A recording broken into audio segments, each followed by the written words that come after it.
اور کہا دیجئے کہ میں کھلم کھلا ڈرانے والا ہوں، جیسا ہم نے ان لوگوں پر عذاب نازل کیا ہے جنہوں نے حصے کر رکھے تھے۔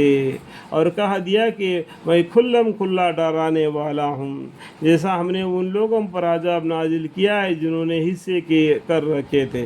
جو پیغمبروں کے قصے جو آپ کو بتا دیے، اور بھی بہت سے پیغمبروں کے قصے یہ قرآن میں ہمیں نہیں بتلائے گا، ٹھیک ہے۔ یعنی آسمانی کتاب کے مختلف اجزائے قرار دیے تھے تم پر بھی نازل کریں گے، یعنی ہمارے پیغمبر پر بھی نازل کریں گے۔ یہاں پر کیا کیا، یا 8 نمبر فائدہ لکھا ہوا ہے۔ یہ 8 نمبر کا فائدہ یا ادبی معنی ہے، وہ پڑھنے سے معلوم ہو جائے گا، ٹھیک ہے، کہ تم پر بھی نازل کریں گے۔ تو 8 نمبر کے ان میں جو مرضی ہے کہ موافق ہو مان لیے، جو خلاف مرضی ہو اسے انکار کر دیا۔ اس سے مراد یہود اور نصرائی ہے۔ ان کا دل کو جو چاہیا تو اس کو مان لیتے ہیں، جو نہیں چاہیا تو اس کو ٹال دیتے ہیں۔ اللہم اکبر۔ یعنی پیغمبر کے ساتھ پیغمبر آ گئے تو وہ پیغمبر کو چھوڑ کے یہ پیغمبر کے اوپر ایمان لانا۔ یہ نصرانی لوگ کیا کرتے ہیں، عیسیٰ علیہ السلام پر ایمان لا کے وہاں پر بیٹھ گئے، اور یہودی یعنی موسیٰ علیہ السلام پر ایمان لائے اور عزیر علیہ السلام کو اللہ بیٹا کر کے ان کو عبادت میں لگے، ٹرینٹی میں چلے جاتے۔ ٹرینٹی نہیں، اللہ توحید ہے، تو اللہ ایک ہے۔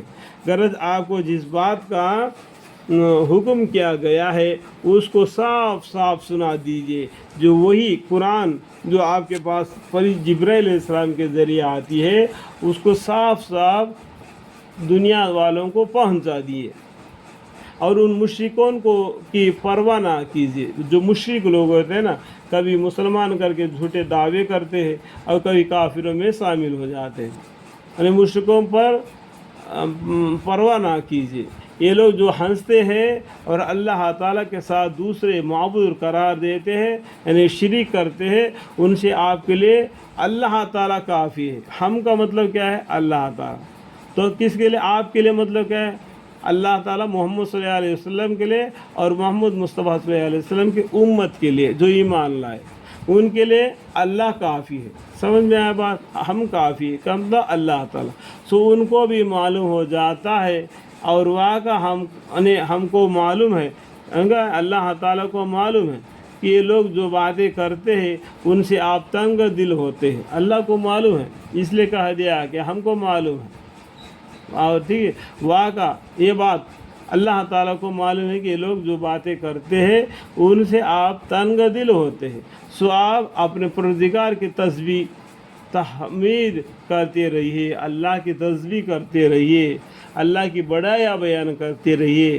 جو قرآن نازل ہوتا ہے وہ قرآن لوگوں تک پہنچا دیجیے، اور نماز پڑھنے والوں میں رہیے۔ جو نماز کی پڑھتے ہیں ان کے ساتھ آپ بھی مل کر رہیے، سب مل کر نماز پڑھے، اللہ کو عبادت کرے، اللہ کے سامنے سجدہ کرے، اور اپنے رب کی عبادت کرتے رہیے یہاں تک کہ آپ کو موت آ جاوے۔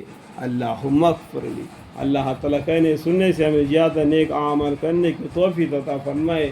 میری قرآن شریف کے معنی کی تلاوت کے درمیان میں جو سمجھانے کے لیے کچھ باتیں اپنے طرف سے ملا کے بیان میں رکھ کر لیا، اس میں غلطی ہو تو مجھے معاف فرمائے اور مجھے علم عطا فرمائے۔ وقل رب زدنی علما، قال رب اشرح لی صدری ویسر لی امری واحلل عقدۃ من لسانی یفقہوا قولی، آمین۔